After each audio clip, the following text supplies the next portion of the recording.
Assalamualaikum warahmatullahi wabarakatuh. Salam budaya.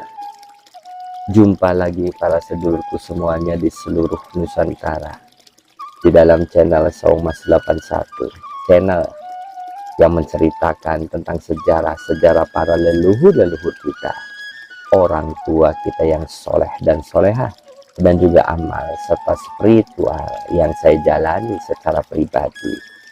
Izinkan di kesempatan malam hari ini, saat ini dan sekarang, saya ingin menceritakan tentang sejarah yang menceritakan tentang Ratu Sengkaratna atau Nona Delamor, cikal bakal ras asing masuk ke Kesultanan Kanoman.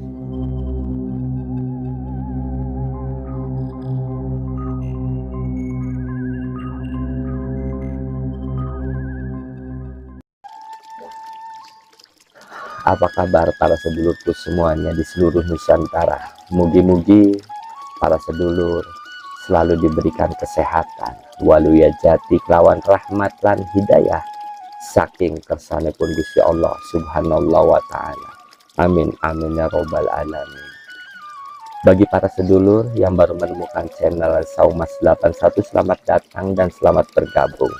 Bagi yang sudah mensubscribe, like, serta membagikan video dari Saumas 81, saya secara pribadi mengucapkan matur kesuwun sangat. Mugi-mugi rezeki para sedulur diperluas, yang jauh didekatkan, yang di atas diturunkan, yang di bawah dinaikkan, dideraskan bagaikan air jam-jam yang terus mengalir tiada henti.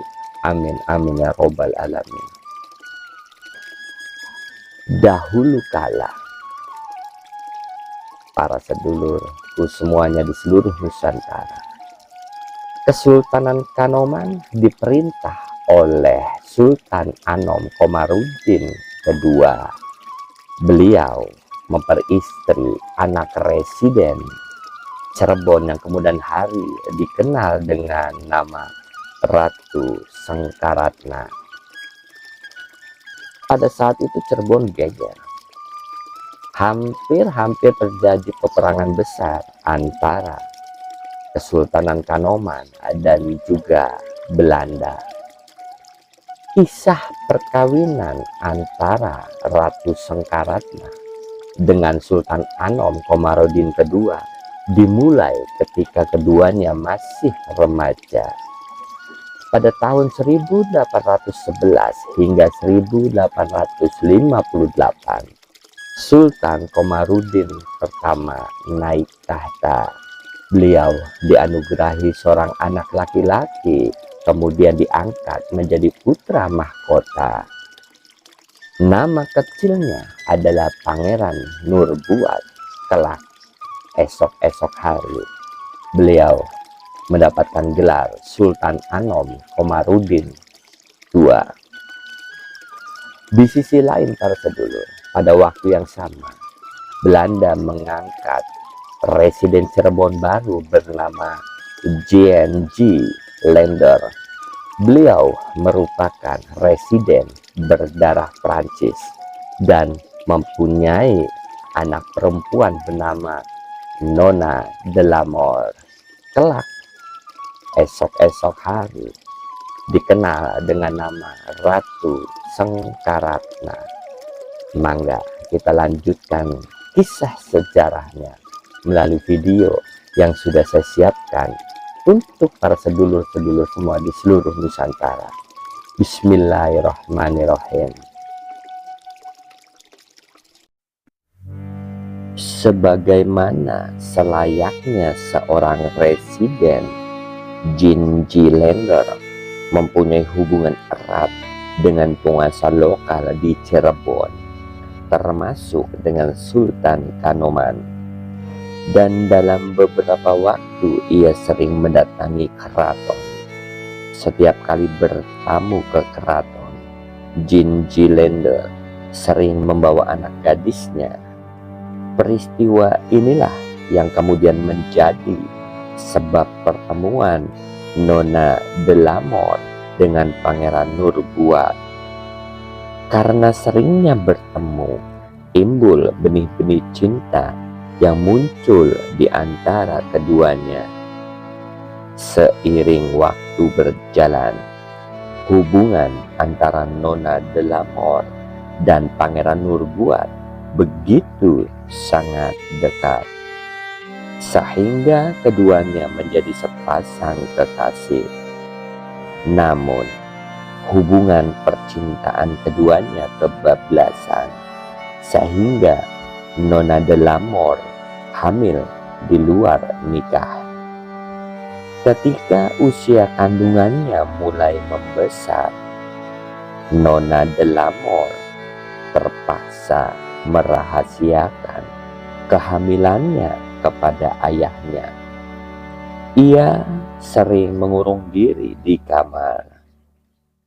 Pada suatu ketika, ia menggugurkan kandungannya.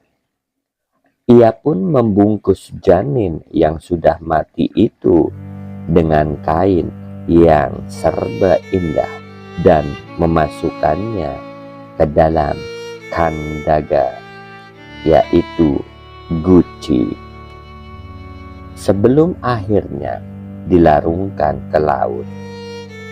Namun, mayat bayi itu ternyata ditemukan nelayan dan dikuburkan di sekitar mercusuar pesisir Cirebon.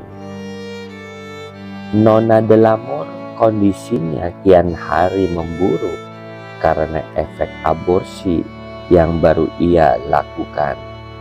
Wajahnya pucat dan banyak mengurung diri di kamar. Melihat ada kejanggalan pada putrinya, Jean Gillender memaksa putrinya untuk berterus terang dan menceritakan kejadian yang menimpanya.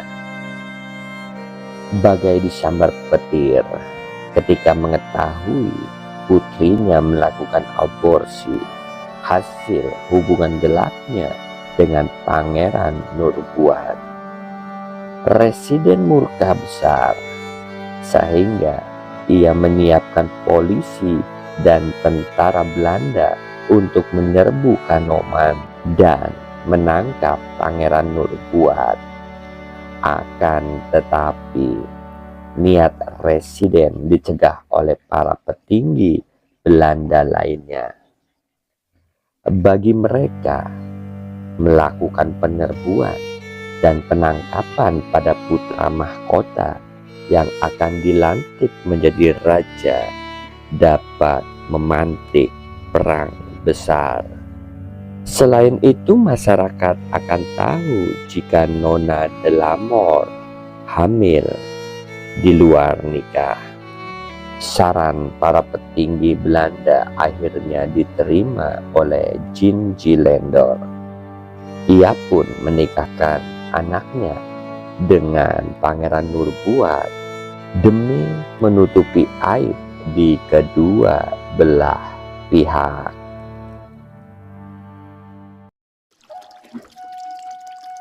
Alhamdulillah, sudah kita saksikan tadi video sejarahnya. Jadi cerita ini cikal bakal adanya situs yang bernama Jabang Bayi yang terdapat di daerah Derajat, Kesambi, Kota Cirebon. Pada tahun 1858, Pangeran Nurbuat diangkat naik tahta dengan gelar yang disandangnya yang sudah saya paparkan di awal, yaitu Sultan Muhammad Komarudin II. Sementara istrinya, Nona Delamore, mendapatkan gelar yaitu Ratu Sengkaratna. Meskipun demikian, kedudukan Ratu Sengkaratna pada saat itu bukan sebagai permaisuri karena tidak dianggap sebagai keturunan darah biru dari kalangan pribumi.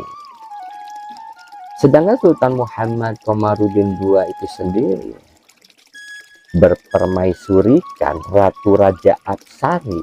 Wanita inilah yang kelak melahirkan raja-raja Kanoman selanjutnya. Itu para sedulur cerita sejarahnya. Mudah-mudahan menambah hasanah dalam sejarah kita semuanya ya. Amin amin ya robbal alamin.